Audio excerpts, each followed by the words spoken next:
Well, good morning, everybody. If you're on the West Coast with us, this is the Risk Management Committee's Cyber Liability webinar.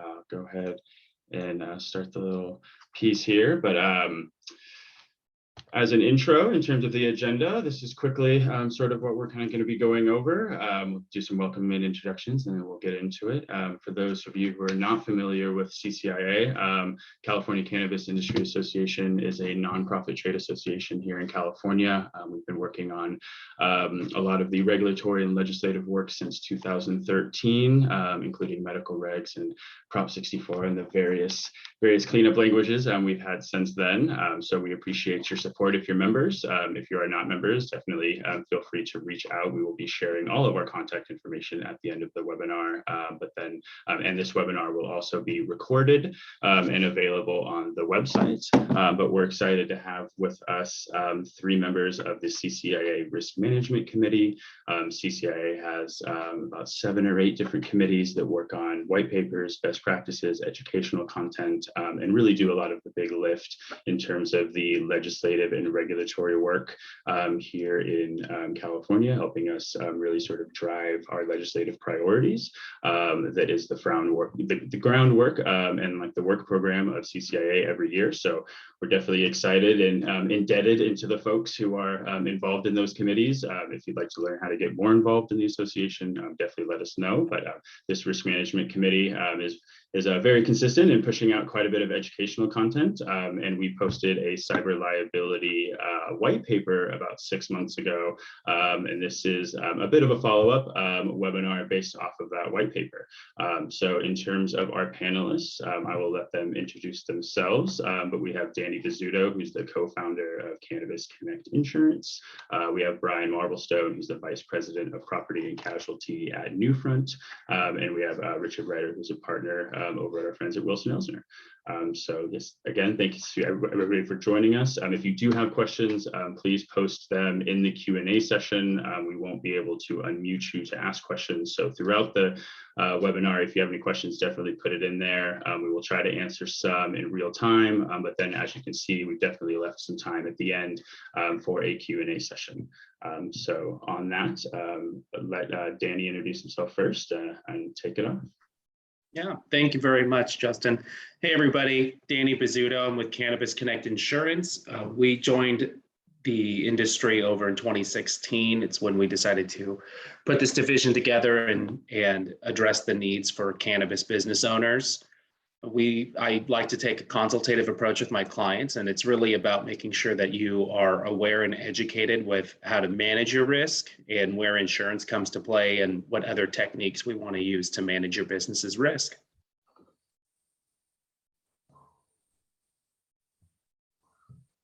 Brian, go ahead and take it away. Sure. Thanks, Danny. Brian Marblestone. I'm with Newfront Insurance. My job is to lead our team of experts here to deliver your team a high level of proactive and professional service when it comes to risk management. I've been working in the cannabis industry similar to Danny since about 2016 when Prop 64 passed. Seems like that's when a lot of us jumped in. And, my goal in working with clients is just to sort of demystify the process because insurance can be a layered and opaque topic. And we like to try to make it as simple as possible, but while also, securing the broadest breadth and depth of coverage available. So we work with our team to secure that much in the same way Danny does and working with the carriers that are writing in this space. So it's great to be here with everybody today. My name is Rich Ryder. I'm a partner at the law firm of Wilson Elsner. I'm also a co-chair of the firm's data security and privacy team. We provide national legal guidance to different businesses, including cannabis type organizations. We also have a global network. As you can imagine, privacy issues are not just a specific US issue, but a global point that needs to be addressed. And so we leverage our partnerships on that worldwide basis to make sure that we can provide a comprehensive one-stop type service to our clients on that scale. And then we can just go ahead and dive right into it. Brian, you'll start us off with what's the coverage? Sure, sure. So cyber liability insurance. What is cyber insurance? Well, cyber insurance protects companies against losses and claims arising from data security breaches and many other risks, but primarily data security breaches is the main concern. And there's really two elements of a cyber liability policy that are important when considering your options. You want to look and make sure that there is both first party coverage and third party coverage. And most policies are going to provide just that. And when we talk about first party coverage, I mean, first party losses associated with a data breach. So first party means the policy holder. You are the policy holder, you have suffered a data breach. There are a number of costs and claims and things associated with a data breach where you're now incurring costs out of pocket. You may be out of business because your system is breached and you're unable to operate it efficiently. And then so there's a number of losses associated with that. In addition, there are third-party liability claims that could arise out of the security breach, which may disclose personally identifiable information of your customers, of your employees, of your vendors, all of which have a right to privacy. And if that right is breached, well, they can come after you. And you want a liability policy, the cyber insurance liability policy there to help respond, to defend and indemnify you in that instance. Yeah, I think that's spot on, Brian. And essentially, that first party component that Brian was referring to in terms of the data breach issues, right? So what legal counsel does is we get involved early on so that we can protect the investigation, hopefully, of course, under the attorney-client privilege and work product. We circle in with the investigator, bring them on board. There is some case law out there in which if you don't hire the attorney first and you hire the forensic investigator first, you may somehow waive your right to say that this is pursuant to the attorney-client work product and privilege if it's just in your normal course of business. And so we try to keep that investigation confidential because we don't necessarily know whether it's going to be positive or negative. A lot of times it is a negative investigation. We want to make sure that we control the data and information associated with that, right? Ultimately, we're trying to comply with either state, federal, or even potentially local laws or business trade practices that need to be done out there, where we may have to give notification of what we call that PII element, that personally identifiable information, or that PHI element, which is the health information, right? Depending on whether you're a covered entity or a business associate and whether you'd qualify for that. And so, our main goal is really to focus in on that notification obligation. During the course of that investigation, we bring in those forensic vendors and other third parties who can negotiate for ransomware and other issues as well. And then we try to get you set up and clear as much as we can on a security basis, right? And so when we talk about the coverages, that's all going to be typically included within your insurance policy. There are other components as well where we see social engineering, where someone will go ahead and pretend to be, say, your boss, right? They're about to take off on a flight, they say, and they say, you need to transfer all these funds to a third party, right? They can't confirm because they're about to fly. And then you would have some sort of fraudulent instruction because in all likelihood, it's not really your boss who's sending you the email, but it's a third party who may have gained access by doing some type of social engineering or phishing campaign. And then there are different types of coverages out there that would cover you for that, as we call it, the business email compromise, or BEC, associated with the sensitive information within your account potentially being accessed by that third party threat actor who should not have had access to it. And then also, if there was an actual transfer of funds, depending on where the actual funds originated from, you may trigger some fraudulent instruction or invoice manipulation coverage. And that's when you need experts like this out there, like Brian and others, who can actually tell you what type of coverages you need and how to best protect your company. Yes. So as you heard from Brian and Richard, the first party coverages are going to cover things like data forensics, going to cover also paying things like the ransom if you get hit with ransomware, or reimbursement for a social engineering issue, someone tricking your client into, or tricking one of your employees into surrendering funds. The other side, that third party piece, I wanted to talk about briefly. So this is going to be for costs brought to your company from an outside party, typically a regulatory fee. If you've got HIPAA protected information, you're going to see a HIPAA fine. Depending on what state or country the customers belong to, it's going to depend what type of regulatory response is required. So California and the other 49 states all have their own requirements. If you happen to have a customer or a client whose data is compromised and they're a citizen of the EU, there could be additional burdens from GDPR. The nice thing with the policy, your insurance carrier is going to go ahead and respond appropriately for each regulatory requirement, depending on whose data was compromised. So from a third-party perspective, you do save yourself a lot of headache with the coverage, since it will respond for you in that regards.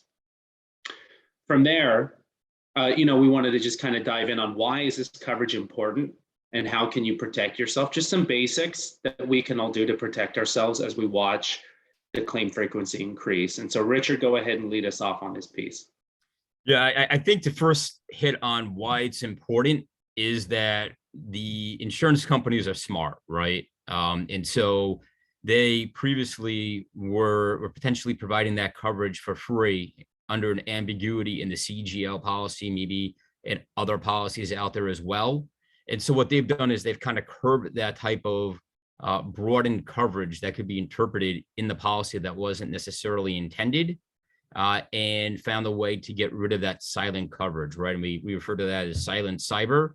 And so this way now you really have to focus in and be aware of what your policies provide, because of those endorsements that have been added to policies, to make sure you have that cyber policy giving you this type of specific industry-wide coverage. In terms of how to protect yourself, it's a multi-layered approach, right? I mean, if you think about it, when we were in the office, things were a little bit more simpler, right? Now we're using RDP to get into our systems, VPN. The amount of volume that is coming in remotely to our network is much more significant than it was previously. And so with the increased reliance upon our computers to work from home during the whole COVID pandemic, there became a need to make sure that we had this type of wonderful infrastructure in our computers more in line with those expectations, right? And so the first component is really being able to be productive outside of the office for that remote work process.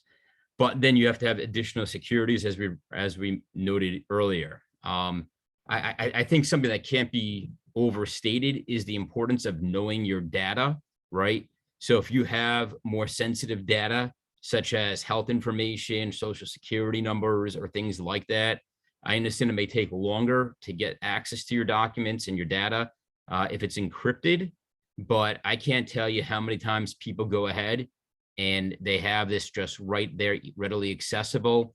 It triggers notification obligations, and next thing you know, you're out of pocket hundreds of thousands of dollars, and you're opening yourself up to a third-party claim.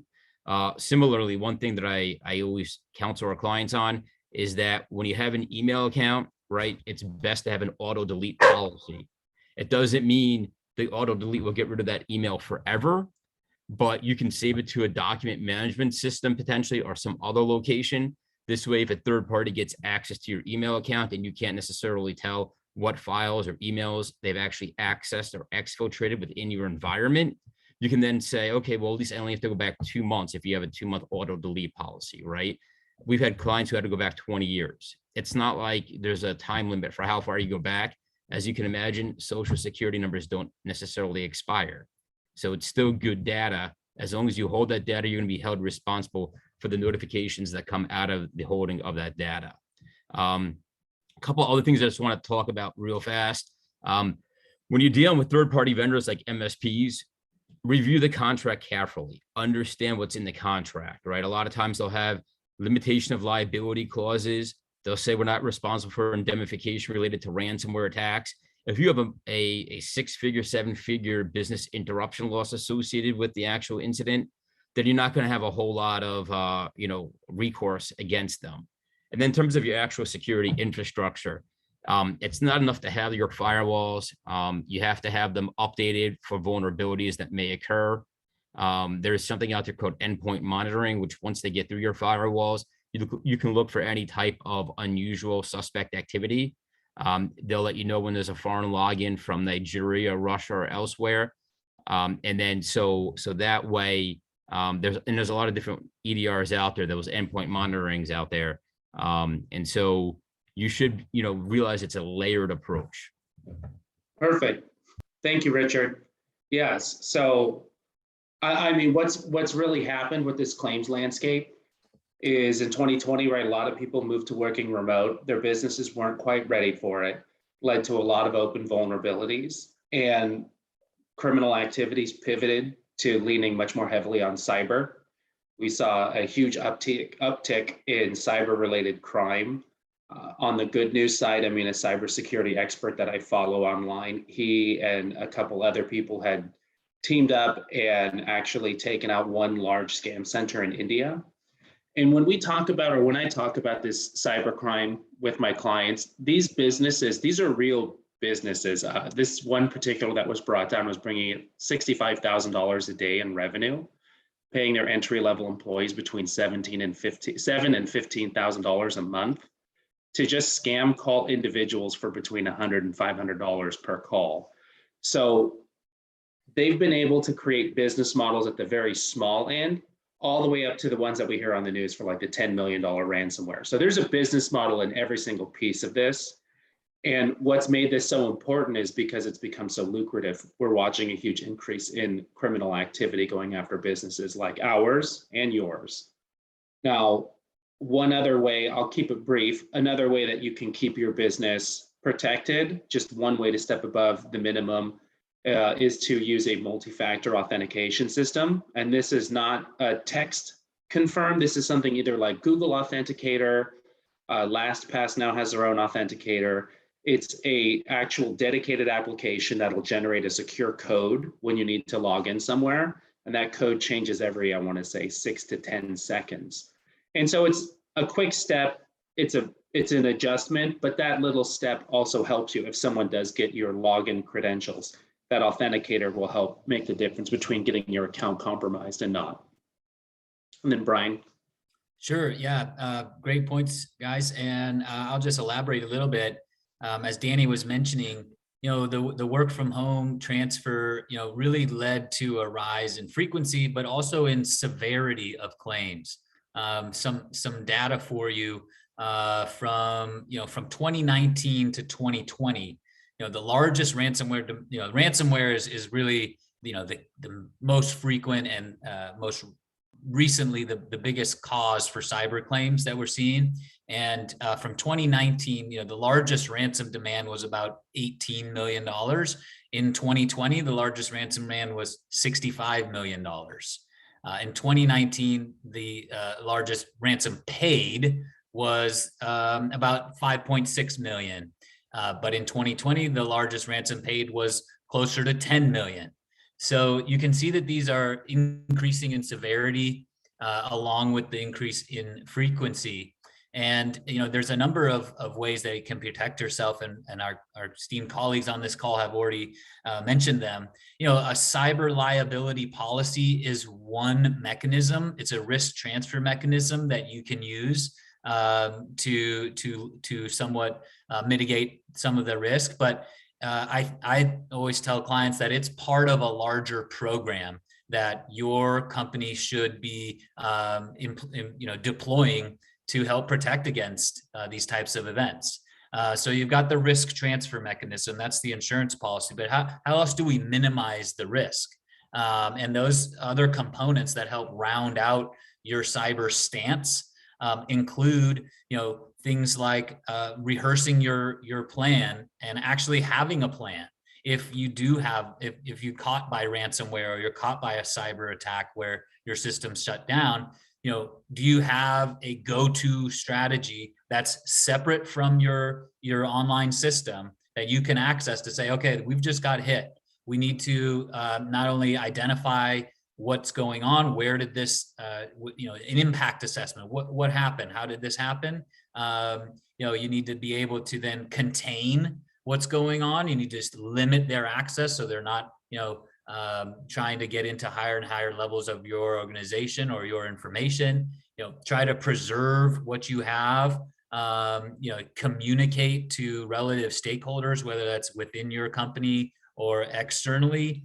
And it's really important that your response is prompt and you're not letting it fester up, because the longer that it lasts, the more leverage that the attacker has. And you really want to make sure that this is not a fire drill when it happens, that you've got not only the policy in place that's going to help respond in a monetary way, and oftentimes in a hands-on way, but things that you're doing outside of just your insurance policy and outside of your carrier, so you're not completely reliant on that policy. I think it's really important that in addition to your risk management policy, that you've got your risk management procedures. And that includes things like on-site, off-site backups, rehearsed game plan, etc. Yeah, and then real quick, we'll go over a couple claim scenarios, just to give you an idea of both big and small, what we're seeing in the space. One that I had was one of those dialing for dollar companies that goes out to try and get, maybe 5-10 scams a day. And they had called one of my clients impersonating PG&E, letting them know they're going to shut off power to their cultivation area unless they received a payment immediately over the phone. Now, they've got a hold of a new employee, managed, again, with social engineering. What you're really doing is creating a false sense of urgency and trying to get somebody to react quickly. So this employee, they rattled the employee, got him worried. The employee didn't want to see anything bad happen to their employer. So they got the money, paid the person over the phone, and then at the end of the month, submitted an expense report for reimbursement. And that's how the employer found out that this had happened. And so they took a few grand, not too much in the grand scheme of things, but again, for that scammer, they take a couple grand from 2-3 people that day. They do that every day. That's their business model. And so it's an example of social engineering coming in and taking advantage of a new employee right when they're still doing their training. And then Brian. Sure, I have a very similar claim scenario in terms of an impersonation, where a vendor was impersonated for one of our clients, saying, "Hey, switch up the bank account details, and these are our new bank account, and just send it here, and we'll continue to do our work for you." Sure enough, that information was changed without verification. Right, there was no phone call or some way of verifying that this was a legitimate request from their legitimate vendor. And over the course of 6 months, made payments to this fraudulent bank account to the tune of a couple of $100,000. And it wasn't until the actual vendor reached out and said, "Hey, you guys are 6 months behind on your payments. What's going on?" that our clients sort of realized, "Oh wow, this is a problem. I've been making payments to who knows where." And that person's often running with our money. Meanwhile, not only have you lost the money that's been paid to the fraudulent person, but you still owe your vendor the amounts that you thought you've been paying. So it happens, and when it does happen, it's a pain. So these types of things, the policy, the procedures that you have in place will help minimize that pain. Yeah, I mean, I sometimes feel like my parents or grandparents when it comes to these types of stories, right? I mean, I could probably go on all day, and at some point somebody would say, "Can you please stop talking?" Right? So let me first kind of address like the ransomware attacks, right? There are so many bad people out there; it's unbelievable, right? These aren't, Joe Kid sitting in your basement who's typically going to be attacking you. This is organized crime, big business, nation states who are attacking you. They're attacking your organizations, right? They have scripts that they follow. They've now actually made it ransomware as a service, right? Where they sell kits to third parties who then utilize those kits, attack you, And then it's like they're outsourcing and subcontracting their attacks now. So there's a lot of different things at play here. What do they do? I mean, well, you're just going to spend 50, 60 years building up your business, right? Making it this wonderful company out there. And then for some reason, they just decide to launch an attack and shut your door. They kill your computers. At this point, a lot of us are significantly reliant upon computers, don't necessarily even have pens and papers or pads to write on. You can't even imagine doing business like that with your customers. And so you're going to have a huge business interruption loss. And so, I had a call once come in around, I think it was like Friday, had to be around 10 o'clock because they love getting you right before the weekend, right when you're about to, or even a holiday. And the guy on the phone, which was the client, was essentially in tears, right? I have my business, my father made the business, I'm carrying on the business. And now there's a message on my screen saying that my computer is encrypted and I have to go here. What do I do? Right. And, I think it was hit a little earlier, it's always best to plan for that emergency first. Have that incident response plan tested, right? That wasn't necessarily the case here, right? The last thing you want to do when there's a fire is try to figure out where to go. If you practice that plan, now you know exactly where to go and not be in such a rush and panic. Fortunately, because we have good connections with the industry, we were able to get a ransomware negotiator on the phone same day. We immediately brought in forensics, right? We want to preserve as much of that data as possible so that we can understand what our notification obligation is going to end up being, right? And then we started walking him through the process. We start negotiating with these experts with the threat actor, right? And you may say, well, they're a criminal. Why are you going to do that?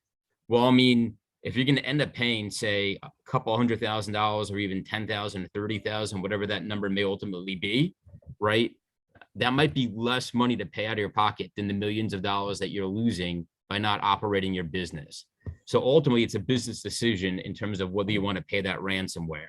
We then go through that process of having an OFAC check to make sure that we don't violate any type of law in terms of paying it to a prohibited entity, right? We don't want to make a payment to Evo Corp or some nation states out there that we're not allowed to, maybe in issues and create criminal issues down the line for our client, right? So we typically get that OFAC clearance check, make sure that Bitcoin wallet is clear before we make the transfer. We get a certificate associated with the actual transfer before it happens. And then we process everything and we get the approvals necessary. The amount of time can vary significantly. If you want to try to negotiate down the demand, it's going to take more time, as you can imagine, right? If you want that decryption key immediately, then you go ahead and you can pay more expeditiously. A lot of the questions that we get asked from our clients in terms of these scenarios is, well, Rich, if I go ahead and I pay, how do I know I'm going to get the decryption key, right? Well, you don't know. These are criminals. But what I can tell you is that they have reputations, right? And so they don't want you to pay for a key and then have it not work, because the next time somebody goes to pay for a key, they're not going to pay for it, right? And it's just that simple. They're not there to actually hurt you, despite the fact that they are hurting you. They're just there to make money typically. There are a few exceptions where you'll have a third party who has a different agenda, maybe political, maybe nation statewide, and they don't necessarily actually want the money. Typically, we're dealing with people who want the money. The BECs, I think they were touched upon already by both Danny and Brian, right? But the business email compromises, it's like they said, I mean, you can have somebody posing to be somebody else. It can even happen through a telephone call. We call those vishing attacks, right? Because they use the voice rather than phishing, it's a vishing. And so they just pretend to be somebody who's more important. Maybe it's somebody at headquarters calling a franchise office or something else of the sort. We once had somebody who went to the store, after they took money out of the company safe, right? Bought $15,000 in gift cards, right?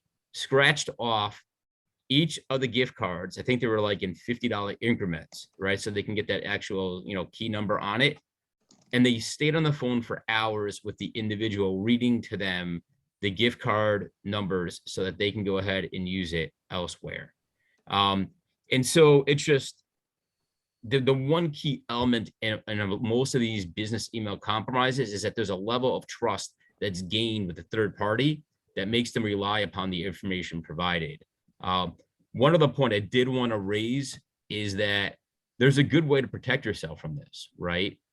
If somebody has to independently verify the fact that the fraudulent payment instructions are fraudulent, right? So any change in payment instructions, if somebody has a requirement to pick up the phone, they'll call the person up, not from the number on the email potentially, but for that main office or the number they know works for that individual, right? And they can speak to them and say, hey, look, we just got an email asking us to change the payment instructions to this other account. Can you confirm that that's accurate, right? You can save yourself literally 7 figures, if not more, of money just by picking up the phone and doing a simple phone call.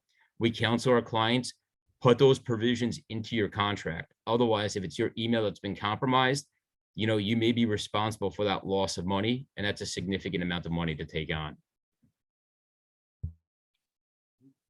Yeah, I just wanted to touch a little bit more on Richard, something that you had mentioned earlier about, notice and consent. Because, let's say you do have a policy in place and you have had a breach, you want to make sure that you're in quick connection with your broker, and that your broker is able to be reached, because oftentimes these attacks happen on like a Friday night or a Saturday morning when you're not really expecting it. And there are specific clauses within a cyber liability policy that you should know about, and they vary. They vary with respects to, yes, you've had a ransomware attack.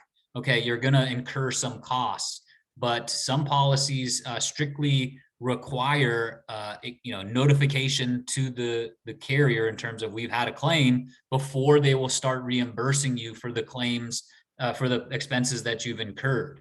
Other things you want to keep an eye on are your counsel and vendor billing rates.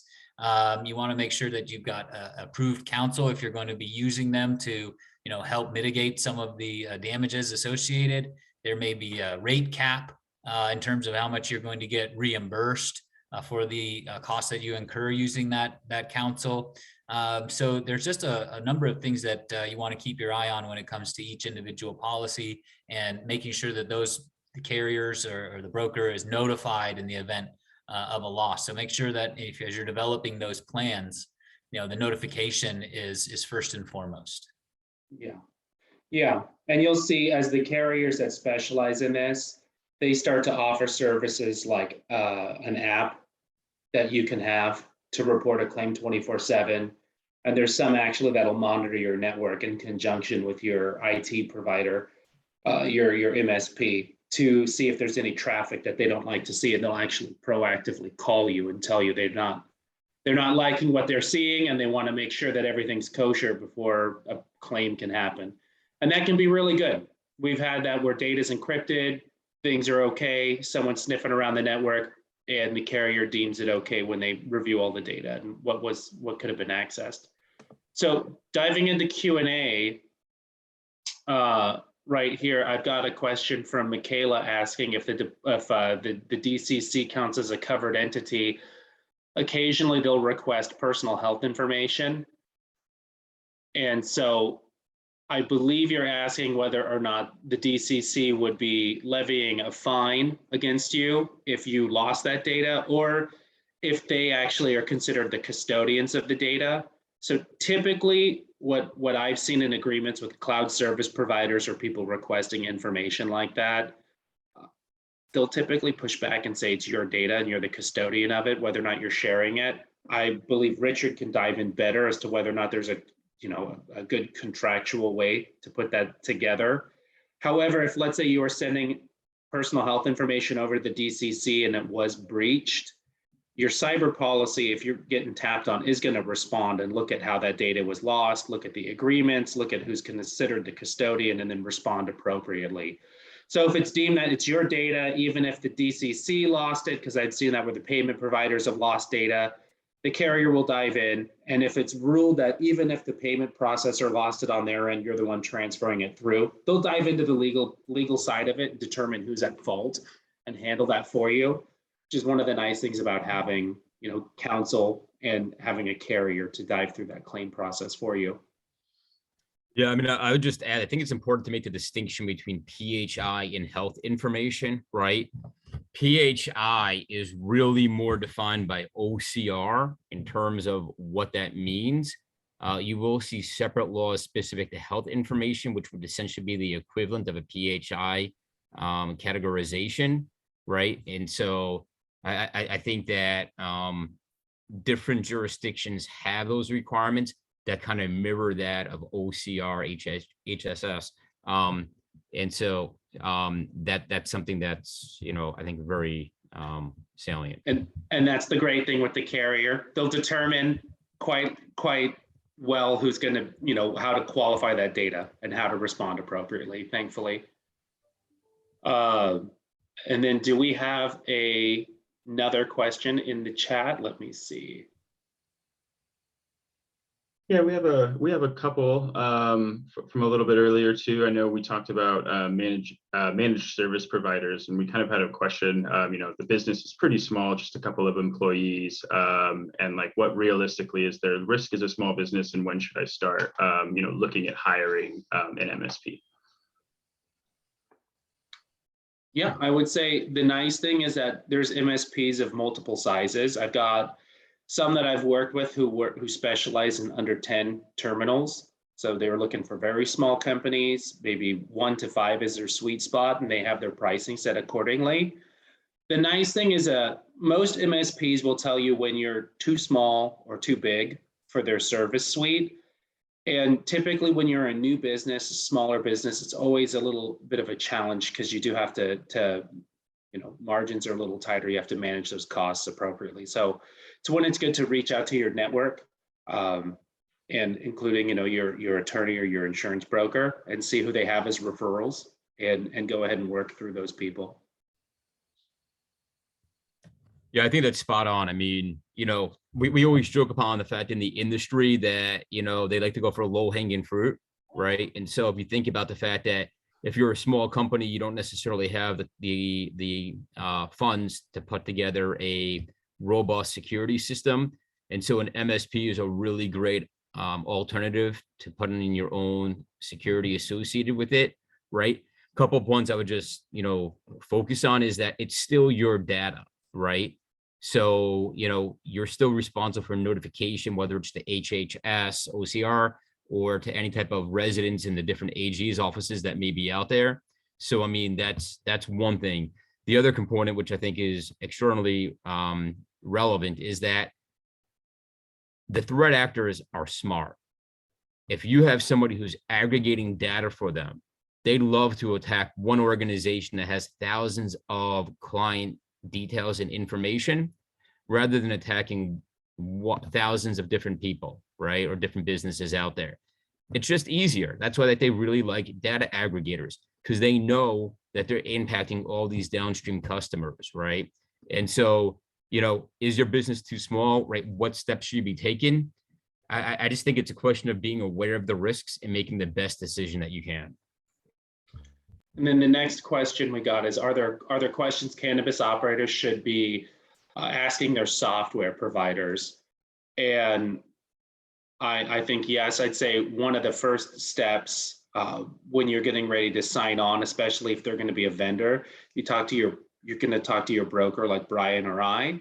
We're going to want to make sure that they have the right insurance in place if they're going to be accessing your network. It's going to depend on what they're providing as far as a service.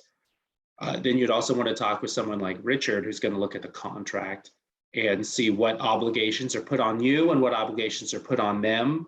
The insurance piece is going to be in the contract as well, where Brian and I would talk with Richard and make sure that, ultimately what I like to see is that we pay for claims that are our fault, and our vendors could pay for claims that are their fault. And we kind of leave each other alone in that regard. We don't want them to come back and ask us to reimburse them for their claim cost. And usually we're going to show the same courtesy back, and kind of everyone stays in their own lanes when claims come out, and whoever's responsible pays their piece. So yeah, that's great. And I think that's the way it probably should work. And I think, as we pointed out a little bit earlier, sometimes it doesn't always work that way. when you have your MSPs with those limitation of liability clauses, you have those, indemnification clauses that are limited in scope, right? And then, I was, kind of go back to those war stories that my grandparents tell me, right? I mean, I had an MSP that was repurposing their backup system as a primary because they ran out of space, right? Yeah. And they had a lot of issues, even from a data management perspective, not even relating to a breach. I've had an MSP that was responsible for providing the Exchange vulnerability patches to a client, and they didn't put all the patches in. And so they ultimately were subject to a ransomware attack, right? And so there are tons of examples I can go through where you're relying upon this organization that's supposed to be an expert in the industry, and it has your back and has all these contractual obligations, and then they don't do what they're supposed to do anyways. I'd love to say they always pay. They really don't. Yeah, there'd be a lot less attorneys. Insurance would be a lot cheaper if things just worked smoothly.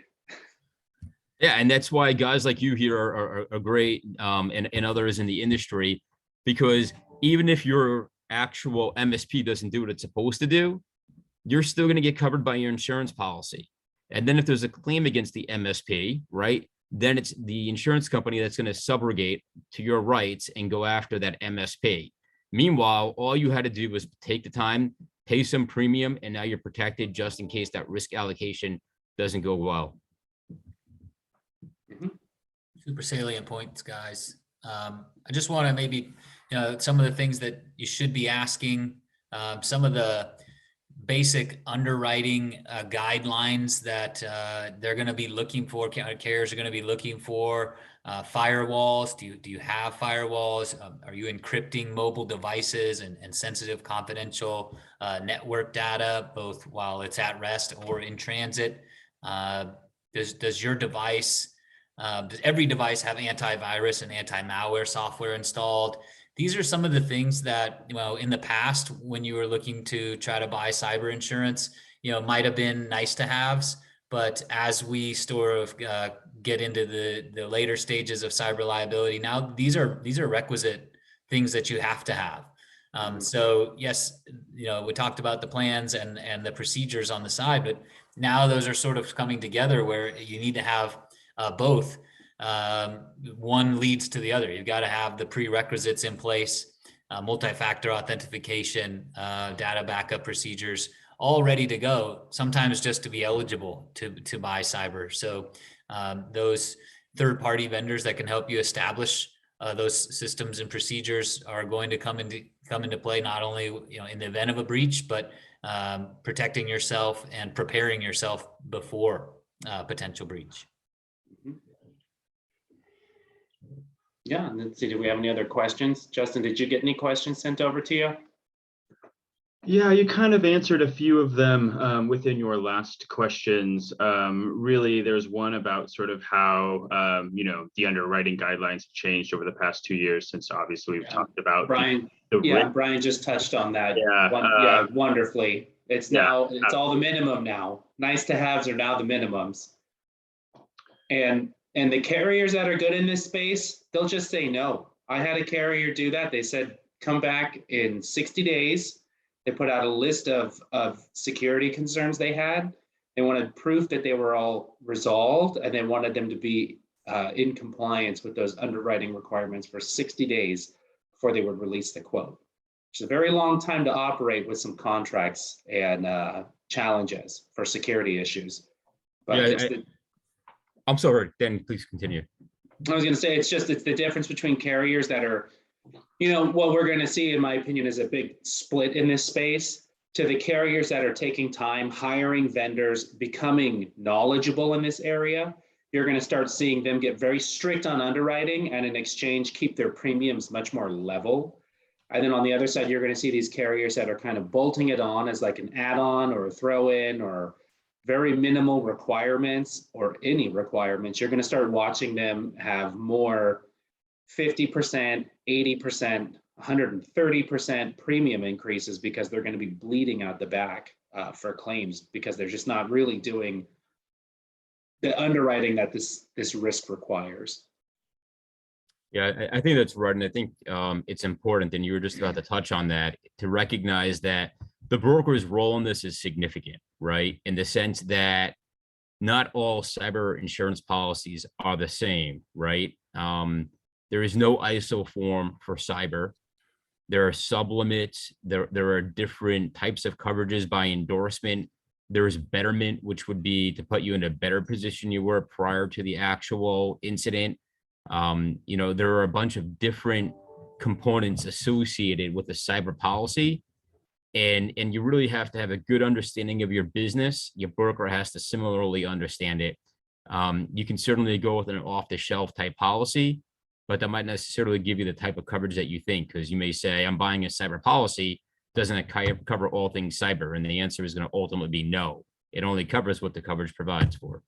Yeah, I'm always very hesitant to see anyone take kind of one of the add-ons. I always recommend a standalone coverage, just because the true standalone policy, it's very broad in what it'll offer.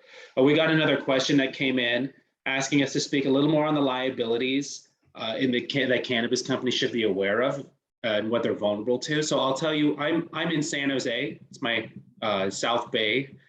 And the dispensaries in San Jose, all of them send your license data to the city of San Jose every time you go into the building.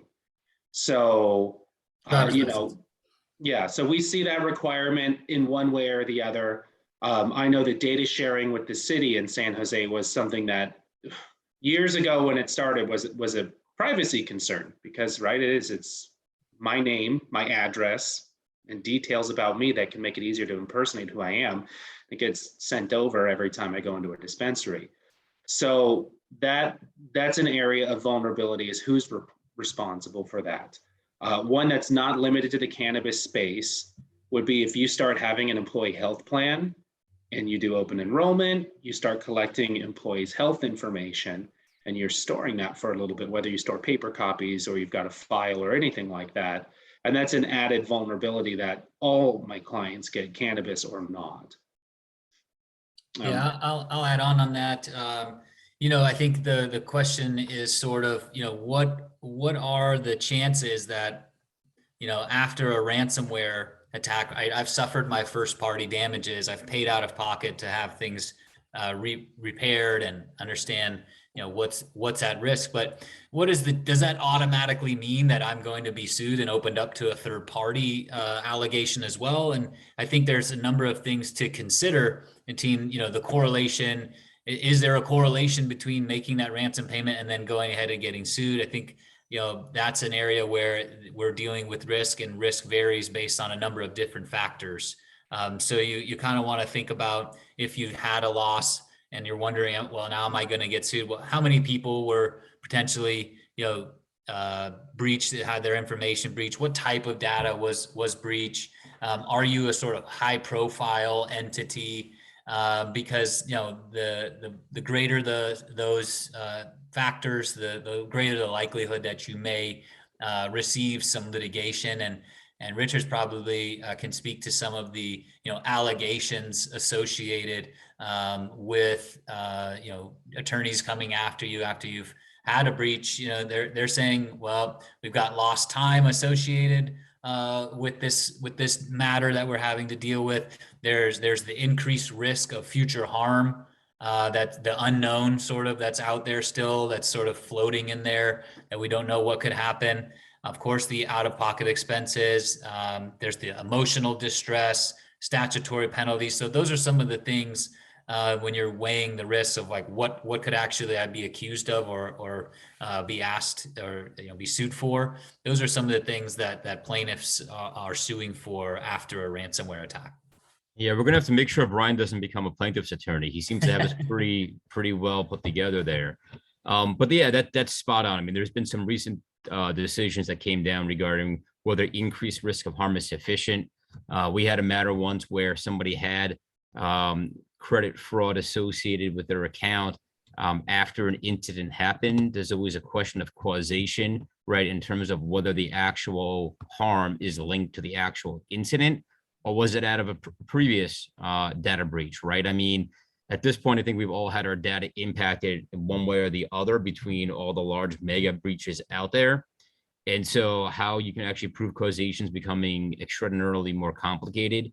And that damage component is there. But I mean, as Brian said, it's a numbers game, right? If you have 30 million people who've been impacted and everyone's going to collect 10 cents as a settlement, right? That's a pretty good amount of money maybe for a plaintiff's counsel to make their 30% off of, right? Their 1/3 or so.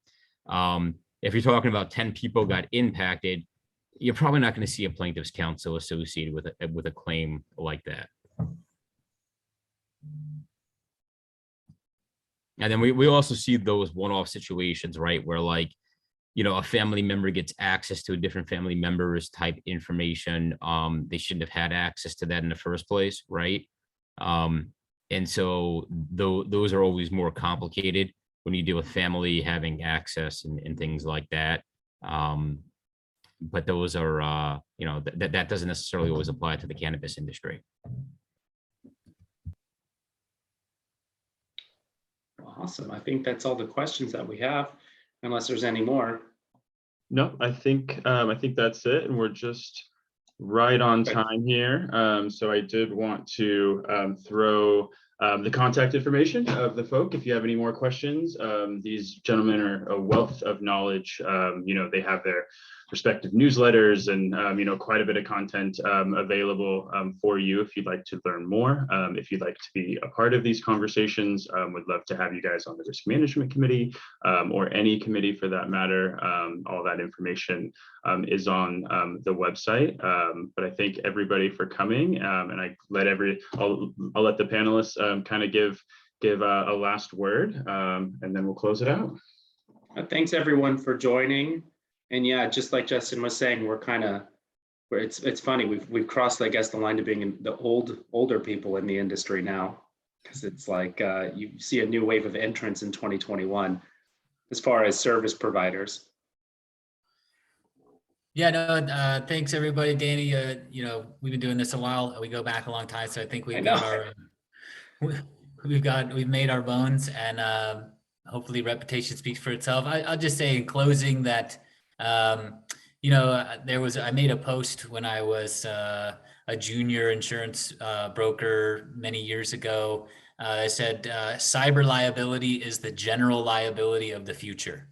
And I think I wish I could go back and old takes exposed type of repost that, because I think it's so true today. And I think we're at that point, at that tipping point where we are now in the future. The idea of for many businesses, the idea that a slip and fall or some type of general liability claim versus the threat of a cyber event, those threats are now starting to become equal, or if not, maybe leaning a little bit on the cyber side in terms of the catastrophic nature that can have on your business, or the impact that can have on your business. So definitely something to keep in mind.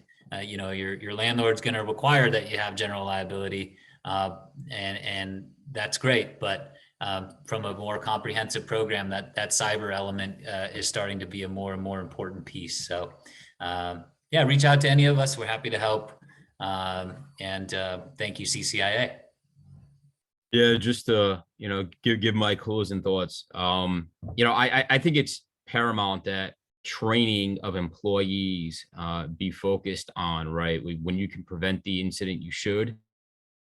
It's a question of awareness. We're only going to incorporate computers and networks into more of our businesses going forward, whether it's from a manufacturing perspective, logistics perspective, or otherwise, right? And so the time to plan for the event is before the actual event happens, right? And so you have great resources, you have great experts in this area.